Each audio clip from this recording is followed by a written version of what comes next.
Okay, today we're going to do some maintenance on my 2003 TBird. If I can figure out how to get the hood open. Haven't washed this thing in 10 years underneath the hood. Well, maybe never. I've had the car about 12 years. What we're going to do is replace the cabin air filter. The procedure is pretty easy. We're just going to take these, about 5 of these clips out, lift this cowl up,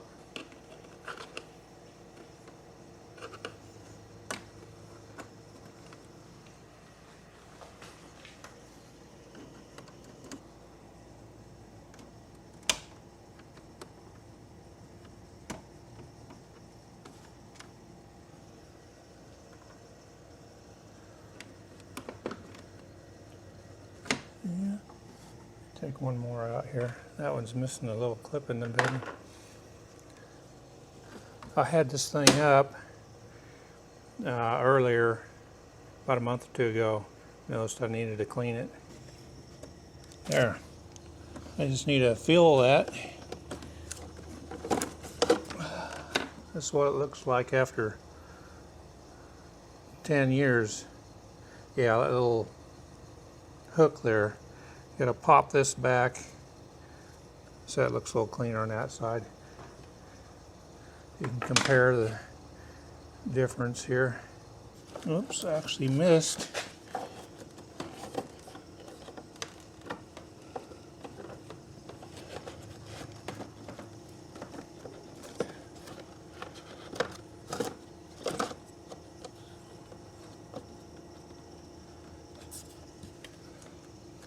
And then bend that tab out just a little bit.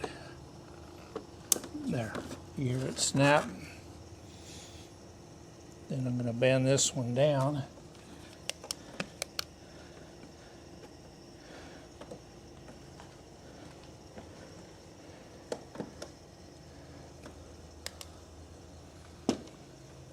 There, you can kind of see it now. That clip right here needs to be pushed up and engage that little cog there. Now it's just a matter of popping these clips back up and pushing that push pin. It's not quite lined up there. There. Then you just snap it in there like that. That one didn't have one. I'm missing that one. Snap that up. Can I get it in there? Like that. Now you see how this whole cowl is made like that. I'll explain a little story I had when I first got this thing. I bought this car originally to go on a trip along the California coast.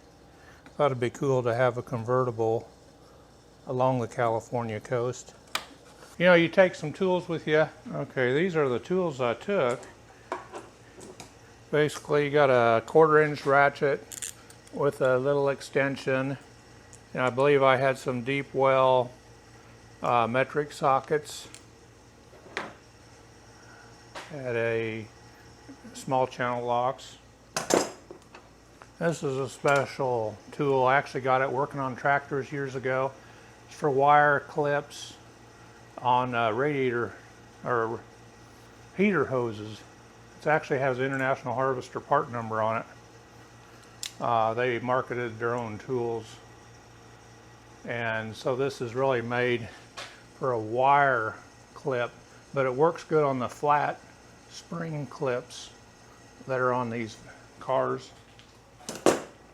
And brought probably a kind of a lineman, electrician's pliers, and a couple of these vice grips, so you can do quite a bit with it. And I probably brought some screwdrivers. I don't have them here now. I ran into trouble on our trip. We had an Airbnb in Santa Barbara, California, and we pulled into like a Denny's for breakfast, and it was so busy we had to wait in the middle of the parking lot for a parking space. Then when we moved into the parking space, we were walking back and we noticed antifreeze on the ground. And sure enough, it came from our car. I said, uh-oh.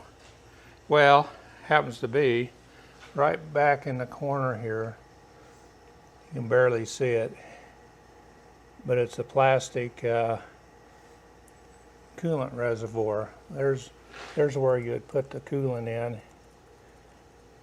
And this thing developed a crack in that coolant reservoir. So to fix it, I had to remove this whole cowl assembly, take off the wipers. There's a couple nuts underneath this cover here, and pop that all up. There's a crossbar underneath that's held in with 2 bolts on this side, 2 on the other side. Get that out of there. Then I could actually lift this coolant reservoir up. And I used those special pliers because there is, I don't know if we'll be able to see it. Yeah, right back there against the firewall is one of those spring clamps. And that hose actually comes, I believe, with the reservoir. Well, it so happens that that reservoir, mind this is a TBird, kind of a somewhat of a rare vehicle, but this reservoir is the same as a Lincoln LS. So I was able to go down to a local O'Reilly's and get a plastic coolant reservoir. They had one in stock. So I got back to the Airbnb and I jacked this thing up as high as I could with a jack that comes with the car. My idea was to get it up as high as I could on this corner so I wouldn't have to drain so much coolant out of it to do the job. And that actually worked. I was able to just put new antifreeze back in it for the antifreeze that we did lose. The problem is those cheap Dorman aftermarket plastic reservoirs only lasted about 3,500 miles. And I actually tried 2 of them before I finally went back and just got the original. And the original's been on here for now 40 or 50,000 miles and no problem. So it's not been a perfect vehicle. I did replace all the coils on it. They have a bad habit of the factory ignition coils going bad, and then you start getting a rough engine and misfires and stuff. So after I had it a while, I just replaced them all, knowing that the factory coils had problems.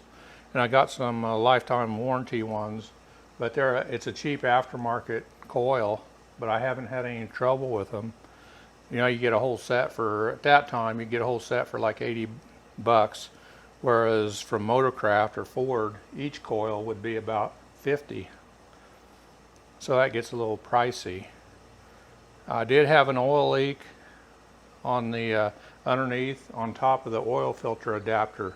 I kept wiping it away, and I finally removed the adapter, replaced the little O-rings in there. They were kind of formed gaskets, if I remember right. I don't know if they were just O-rings. That didn't solve it. It'd take about 300 miles for it to accumulate a little oil. Well, I finally came to the conclusion that the front timing cover was seeping just enough to collect at the bottom there where the filter was. So I had to remove that whole front timing cover. I was able to do that without removing the valve covers. I could actually sneak that cover out from underneath it because it, about 2 inches here, it goes underneath this valve cover. And that gets a lot more involved. I was able to sneak it out and replace those gaskets. That was just time consuming. I replaced the plastic pieces in the cooling system, the water pump, radiator hose. I've had some air conditioning issues with it. It kept having to put a can of Freon in it. And so I replaced a hose that was leaking. The compressor had been, air conditioner compressor had been replaced on it, but it was still losing coolant. I replaced they call it the manifold and tube assembly that comes out of the compressor and goes all the way up into here. And because I know that was leaking at a certain spot, and that didn't totally solve it. I still had to put some Freon in it. So what I ended up doing is what we were told as mechanics don't never do. It's put a stop leak in it. You know, I put a stop leak in it and haven't put Freon in it for years. I did have, now I'm talking years, I'm talking probably 8 years. And it cooled halfway decent, not perfect on a hot day. And here last year I replaced this dual control heater. Well, that's called a heater control dual valve assembly or something like that. It's right underneath there.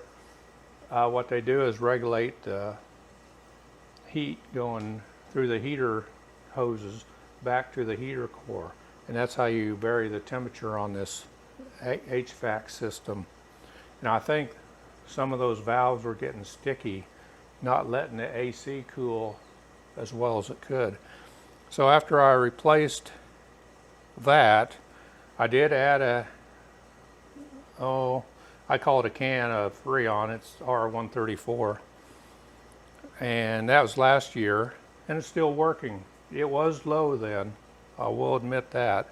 But I put a can in, it's doing just fine yet.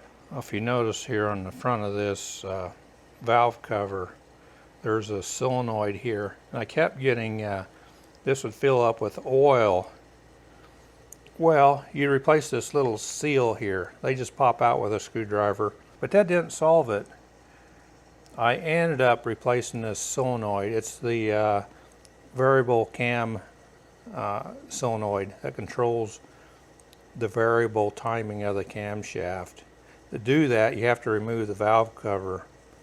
My mistake was I went and got a cheap one, looked just like the factory one, slipped it in there, and my check engine light came on.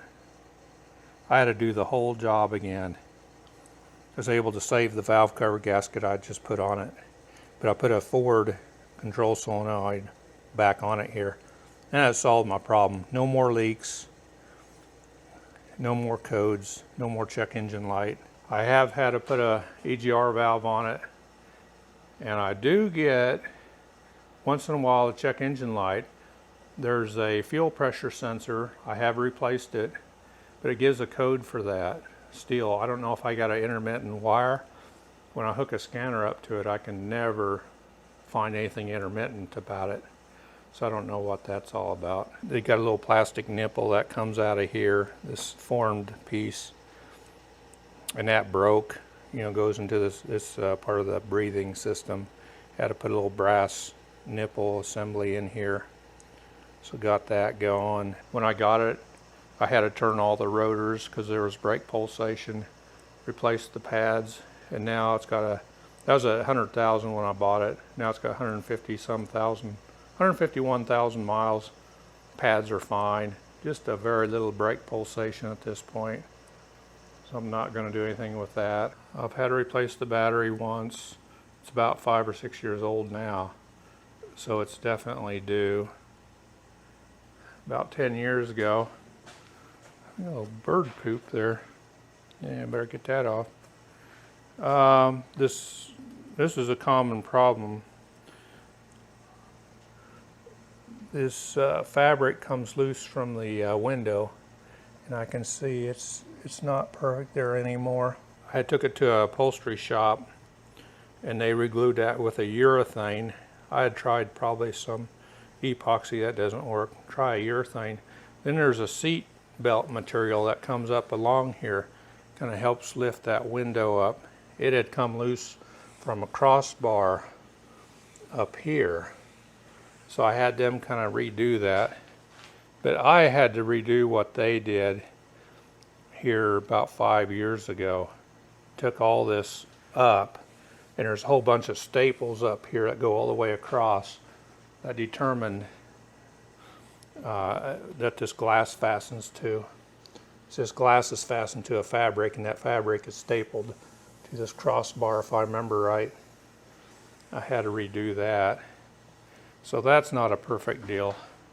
But that was a problem really 10 years ago on this vehicle. You can see how it's kind of sunk down there just a little bit.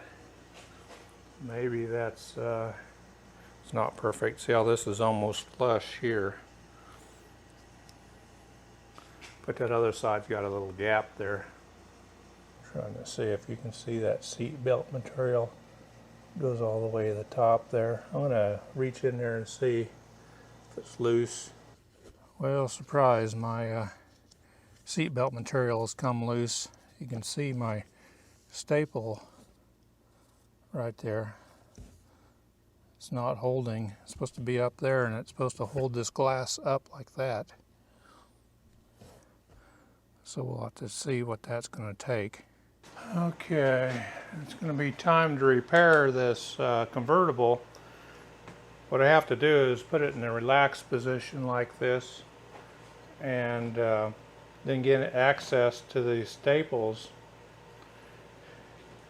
But I noticed a tear up here, and that's the fabric that attaches to the window here. I may try to get a new window here. I don't know if there's anybody there. There's somebody who might repair that, but you can kind of see some staples all the way along here. Well, here's the side that's giving me trouble. So I can take the staples out of here, and I can pull back this fabric and pull that seat belt material. It should go right along the edge here, and that helps support that window. I might try to restaple it. It's not going to hurt anything to just do it now while I can stand it in the shop here. Okay, I sort of got this pulled back here. Pulled out the staples, so you can pull this material back. You see them extra staples there. What I'm going to do is try to pull that seat belt material up into this area and restaple it to this plastic here. There's staples all along here. I got a few staples in there yet.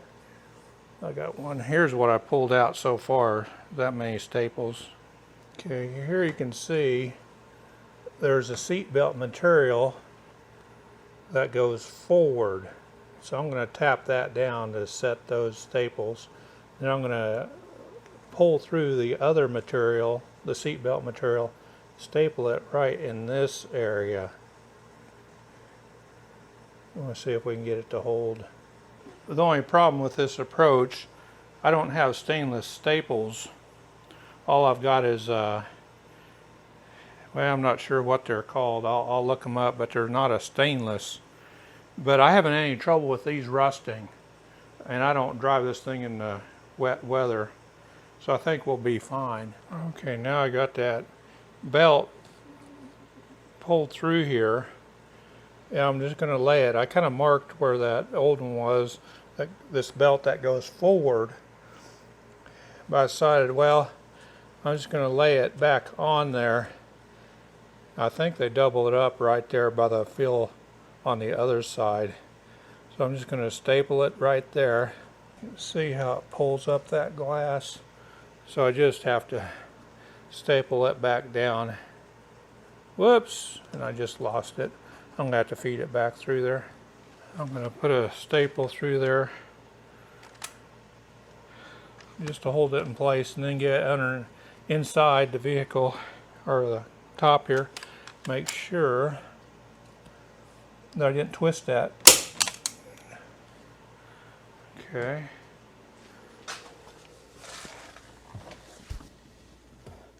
Yeah, looks good.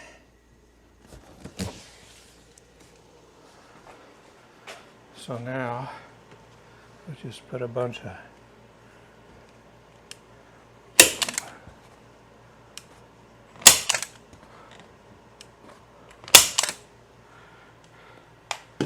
just tap them in.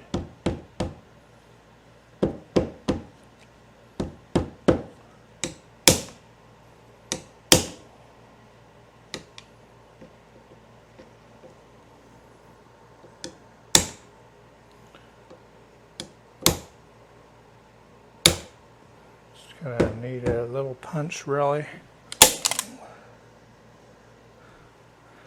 Okay, let me get a little punch. I took it to a professional 10 years ago, and they really didn't do a better job than I did. still had trouble. So I think on a lot of this, you're just better off doing it yourself. Figure out how it's made. Now I gotta staple all this back. Now you can see all the staples here that I did.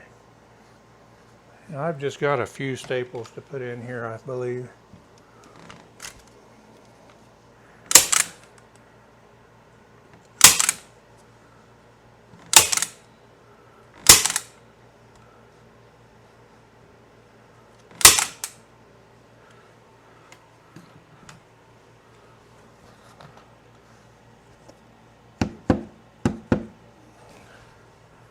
Pull one out here.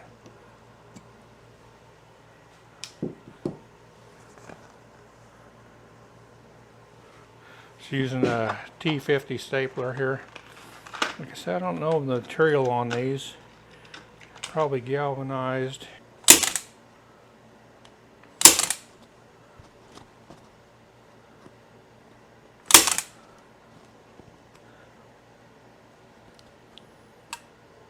Let's go ahead and lift that down and see what that looks like.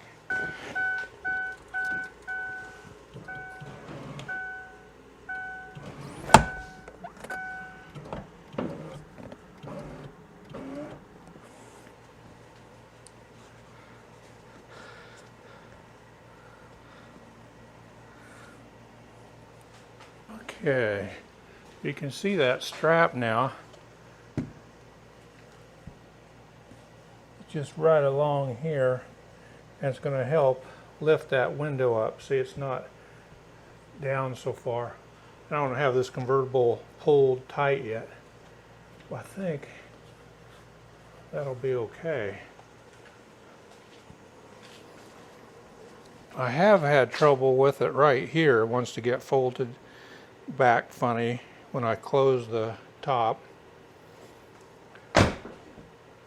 But let's see. I'll go down all the way, then back up and see what happens.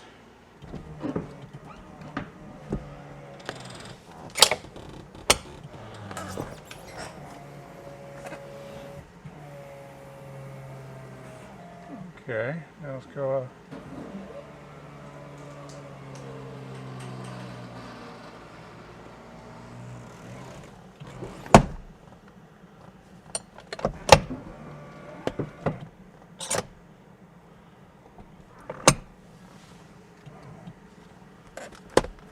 See what that looks like. You know, it's nice and tight here, folded right there, and it's a lot better here.